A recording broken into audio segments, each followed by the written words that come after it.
Halo semuanya, kali ini kita akan bahas tentang evaluasi keamanan uji praklinik obat anti kanker. Video ini disusun oleh kelompok kami, yang terdiri dari beberapa anggota yang akan membahas proses dan pentingnya uji praklinik dalam pengembangan obat. Uji praklinik adalah tahap penting sebelum obat masuk ke uji klinik. Di sini, peneliti memastikan obat aman, efektif, dan punya risiko minimal sebelum dicoba pada manusia. Tujuan utama evaluasi keamanan adalah mengidentifikasi risiko toksisitas sejak awal, menentukan batas aman penggunaan, serta memprediksi efek toksik yang mungkin terjadi pada manusia.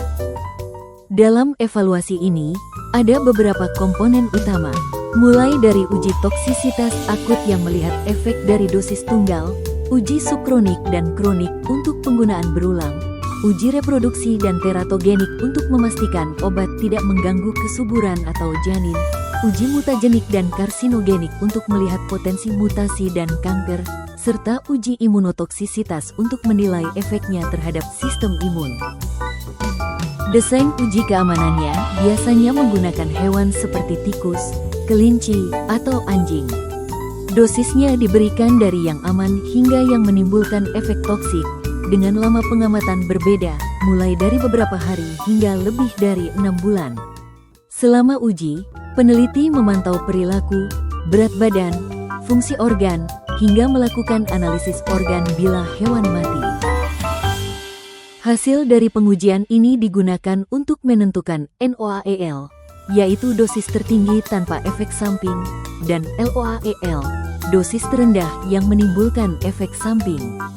Dari sini diperoleh margin keamanan, yaitu perbandingan antara NOAEL dan dosis terapi. Semakin besar marginnya, semakin aman obat tersebut. Kenapa semua ini penting? Karena evaluasi keamanan membantu mencegah risiko toksik pada manusia, menjadi syarat ilmiah untuk izin uji klinik dari BPOM atau FDA, dan tentu saja melindungi masyarakat dari obat berbahaya. Sebagai contoh, sebuah perusahaan farmasi sedang mengembangkan obat anti kanker baru. Obat ini diuji toksisitas akut dan subkronik pada tikus. Setelah 14 hari pemberian, salah satu tikus menunjukkan penurunan berat badan yang signifikan dan kerusakan ginjal. Apa yang harus dilakukan selanjutnya? Langkah pertama adalah menelusuri penyebab toksisitas. Peneliti harus melakukan pemeriksaan histopatologi pada organ lain, menganalisis darah untuk menilai fungsi ginjal dan hematologi, serta membandingkan hasilnya dengan kelompok kontrol. Selain itu, dilakukan uji ulang dengan dosis yang lebih rendah untuk mengetahui batas aman obat tersebut. Dari data tersebut, peneliti dapat menentukan NOAEL, yaitu dosis tertinggi yang tidak menimbulkan efek samping pada hewan.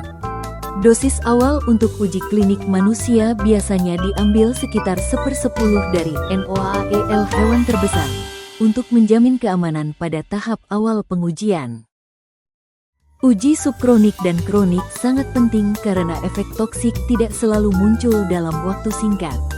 Dengan pengujian jangka panjang, peneliti dapat mendeteksi kerusakan organ akibat paparan berulang dan memastikan keamanan penggunaan obat dalam jangka lama. Jadi, dapat disimpulkan bahwa evaluasi keamanan uji praklinik berperan penting untuk melindungi manusia dari risiko obat baru. Penentuan NOAEL dan margin keamanan menjadi dasar untuk menetapkan dosis uji klinik yang aman. Sementara uji jangka panjang membantu mencegah efek toksik yang mungkin muncul setelah penggunaan berulang. Terima kasih sudah menonton video kami. Semoga penjelasan ini membantu teman-teman memahami pentingnya evaluasi keamanan dalam uji praklinik obat anti kanker.